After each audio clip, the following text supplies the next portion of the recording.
नमस्कार। CBI case बंद हो चुका है, लेकिन किस मामले में बंद हुआ है ये सारी बातें बताएंगे। लेकिन आपको ये भी बता दूं कि सोनू सूद केस में एक बहुत ही बड़ा खुलासा हो चुका है। ये सोनू सूद मसीहा जो हैं वो पूरी तरीके से एक्सपोज हो चुके हैं। ये सारी चीज़ों के बारे में आपको पॉइंट पॉइंट बताऊंगा। इस वीडियो पे बने रहिएगा अंत तक।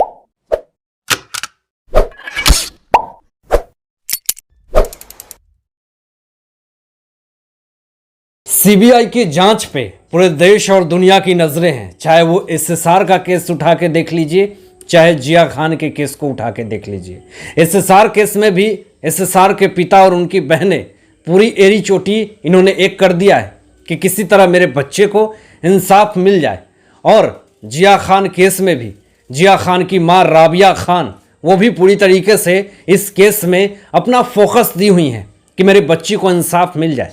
2013 से लेके 2021 तक यानी 8 साल से राबिया खान अपनी बच्ची को इंसाफ दिलवाने के लिए दिन और रात एक की हुई हैं। लेकिन जो खबरें आ रही हैं वो सच में दिल को दहलाने वाली हैं। और खबरें तो ये आ रही है कि अब राबिया खान जो हैं उन्होंने सीबीआई के इन्वेस्टिगेशन पे आरोप लगाया है, उनके लापरवाही तरीके से इन्वेस्टिगेशन करने का आरोप लगा दिया है।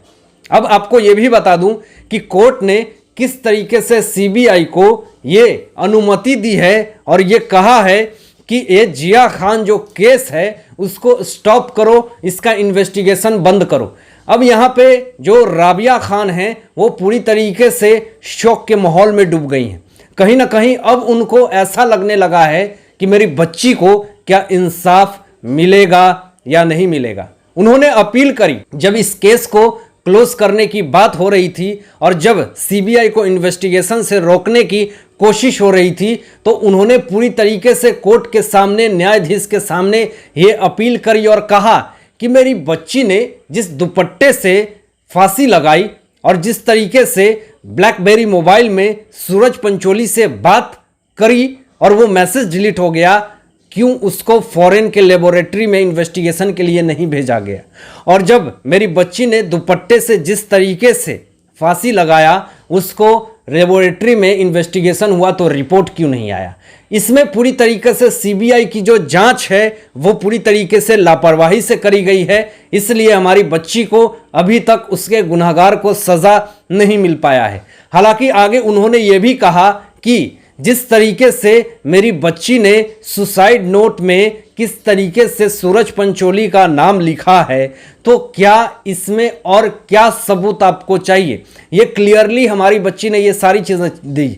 और खुलासा में तो राबिया खान ने यह भी कहा है कि जो सूरज पंचोली जो आरोप लगा हुआ है कि मेरी बच्ची को गर्भपात करवाया जाता है, उसके पेट में सूरज पंचोली का बच्चा पनप रहा था, ऐसा आरोप राबिया खान ने लगाया है कि जिया खान इसीलिए बहुत ही ज़्यादा डिप्रेशन में थी, उदास थी। और उन्होंने ये भी कहा कि जिस तरीके से राबिया खान अपने आप में मायूस और उदासीन की तरह अपनी ज़िंदगी जी रही हैं क्योंकि उनकी बच्ची इतनी कम उम्र में चली जाती हैं। हालांकि मैं आपको ये भी बता दूं कि बीच में इन्वेस्टिगेशन होता है तो मुंबई पुलिस किस तरीके से सूरज पंचोली को अरेस्ट भी करती है और अरेस्ट करके फिर वो जमानत पे निकल जाते हैं।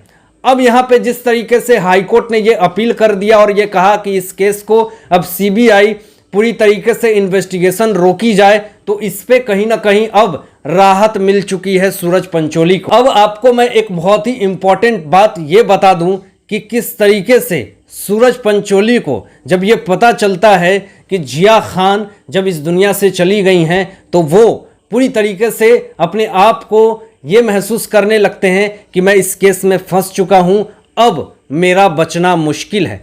और आपको ये भी बता दूं, एक ब्रेकिंग न्यूज़ आपको बता दूं कि किस तरीके से बीच में ये केस स्पेशल कोर्ट में चल रहा था और स्पेशल कोर्ट में चलने के बाद जब लोगों ने अपील करी, जब लोगों ने गुहारें लगाई, तो स्पेशल कोर्ट ने इसको सीबीआई कोर्ट को ट्रांसफ़र किया इस केस को और फास्ट ट्रैक तरीके से इस केस का इन्वेस्टिगेशन करने की शुरू हो गई। लेकिन किसका प्रेशर है, किसका दबाव है, किसने क्या किया जिस कारण से इस केस को न्यायाधीश ने पूरी तरीके से इस केस को सीबीआई को इन्वेस्टिगेशन करने से मना कर दिया। ये तो जांच का विषय है। और क्या अब राबिया खान को इंसाफ मिल पाएगा? क्या जिया खान को इंसाफ मिल पाएगा? क्या इस तरीके से अगर ये सारी चीजें हो जाएंगी तो क्या जो एसएसआर के पिता हैं, क्या उनकी उम्मीदें कहीं ना कहीं नहीं टूटेगी? तो ये सारे सवाल सोशल मीडिया पे पूरी तरीके से उठ रहे हैं और खड़े हो रहे हैं। दूसरी जो सबसे ब्रेकिंग और बड़ी खबर आ रही है कि सोनू सूद मसीहा कहे जाने वाले, गरीबों के मसीहा कहे जाने वाले, अभी फर्जी टैक्स चोरी के मामले में पूरी तरीके से फंसते हुए दिख रहे हैं। ये पूरी तरीके से ऐसे ऐसे आरोप इनके ऊपर लगे हुए हैं कि लोगों ने कहना शुरू कर दिया कि ये फर्जी इंसान, फर्जी चोर लोग ये कैसे इस तरह का काम करके मसीहा बना रहता है। और इनके ऊपर 20 करोड़ रुपए टैक्स चोरी का आरोप लगा है। बहुत ही बड़ी खबर है।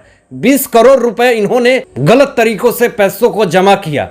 अब आपको बता दूं कि 3 दिन से इन्वेस्टिगेशन चल रही थी आईटी डिपार्टमेंट का, इनकम टैक्स डिपार्टमेंट 3 दिन से सोनू सूद मसीहा के घर पे, दफ्तरों पे और भी बड़े बड़े ठिकानों पे 28 जगहों पे 3 दिनों से छापेमारी चल रही है। छापेमारी में ये खबरें आई कि 20 करोड़ रुपए इन्होंने टैक्स चोरी करके पूरी तरीके से लोगों को मिसयूज किया। इन्होंने फर्जी चैरिटी फंड के नाम से कुछ संस्थाएं बनाई, फर्जी संस्थाओं से पैसे ऐंठ करके इन्होंने गलत तरीके से पैसे जमा किया। अब आपको बता दूं कि जब कोरोना की लहर स्टार्ट हुई थी तो उस कोरोना की लहर में बहुत सारे गरीब मजदूर लोग फंस चुके थे। अब गरीब मजदूर फंस गए तो उस समय इनको एक बहुत ही अच्छा मौका मिल गया कि किसी तरह से मुझे मसीहा बनना है, अपना स्टारडम बरकरार रखना है।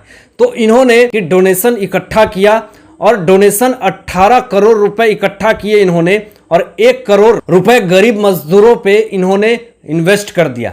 बाकी 17 करोड़ रुपए नॉन प्रॉफिट फंड में इन्होंने डाल रखी और 1 रुपए टैक्स नहीं दिए। हालांकि बहुत सारे इनके ऊपर आरोप लगे हुए हैं और उस आरोप से सोनू सूद मसीहा की निकल पाना अभी बहुत ही मुश्किल है। अब आपको यह भी मैं बता दूं कि किस तरह से बीते दिनों इन्होंने दिल्ली के मुख्यमंत्री अरविंद केजरीवाल से जाकर के मुलाकात करी। अब मुलाकात करने के बाद बहुत सारे लोगों ने इनके ऊपर निशाना साधा, बहुत सारे लोगों ने इनके ऊपर कटाक्ष किए और उसके बाद ही इन्वेस्टिगेशन का मामला निकल करके सामने आया। अब यहाँ पे 20 करोड़ टैक्स चोरी का जो आरोप लगा हुआ है सोनू सूद के लिए, लोगों ने कहना शुरू कर दिया कि ये सारे लोग किस तरह से फर्जीवाड़ा करते हैं, इसीलिए तो हमारा भारत देश गरीब है। ऐसे लोग ही टैक्स चोरी कर करके हमारे देश को अंदर से खोखला कर रहे हैं। सोशल मीडिया पे सोनू सूद को लेकर के ऐसी बातें और ऐसी खबरें निकल करके सामने आ रही है। और इन सारे मुद्दों पे आप लोगों की क्या सोच है? अपनी विचार भी जरूर व्यक्त कीजिए।